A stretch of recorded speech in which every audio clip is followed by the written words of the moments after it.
అలాంటోడు మళ్ళీ తిరిగి వస్తున్నాడు అంటే చాలా మంది బర్త్డేస్ కి గిఫ్ట్స్ ఏమి ఇద్దాము చిన్న పిల్లలకి అని ఫుల్ క్వశ్చన్ మార్క్ ఉంది కదా. సో ఇలాంటి గిఫ్ట్ చూడండి ఒక్కసారి. టెస్లా కార్ అన్నమాట. ఎలా ఆపరేట్ చేయాలంటే ఇది చూడండి ఎంత బాగుంది చూడండి. కార్ ఆపరేట్ చేయడానికి కూడా చాలా ఈజీగా ఉంటుంది. టెస్లా మాన్స్టర్ కార్ అండి. ఒక్కసారి డీటెయిలింగ్ గా చూసుకోండి. ఇక్కడ స్ప్రింగ్స్ ఇవన్నీ ఎంత నీట్ గా ఇచ్చారు చూడండి.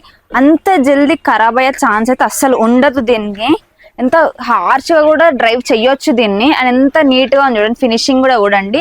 దీన్ని ఎలా ప్లే చేయాలంటే మనకు ఒక రిమోట్ టైప్ ఇలా వస్తుంది అనమాట. ఫ్రంట్ వర్డ్స్ బ్యాక్ వర్డ్స్ అని ఒకటి ఉంటుంది. అండ్ ఇక్కడ ఉంది రొటేషన్ కోసం. అండ్ ఇట్లా రొటేట్ చేస్తుంటే తెలుస్తుంది చూడండి. సో ఇలా ఉంటుంది అనమాట. చిన్న పిల్లలకి చాలా బాగుంటుంది ఇలాంటి గిఫ్ట్స్ ఇస్తే. అంటే ఒక 4 years 3 years వాళ్ళకి చాలా అంటే చాలా బాగుంటుంది. పిల్లలకే కాదు పెద్దవాళ్ళకి కూడా ఇది పెద్ద క్రష్ అనమాట. 25+ మోడల్స్ ఉన్నాయి ఇందులో. చిన్నవి పెద్ద ఏ సైజ్ అంటే ఆ సైజ్ అవైలబుల్ ఉంది. ఒక్కసారి చూడాలంటే మన స్టోర్ కి మీరు విజిట్ అవ్వాల్సిందే. Store address Rainbow Toy Mart, Caterpillar Road, Narsingi.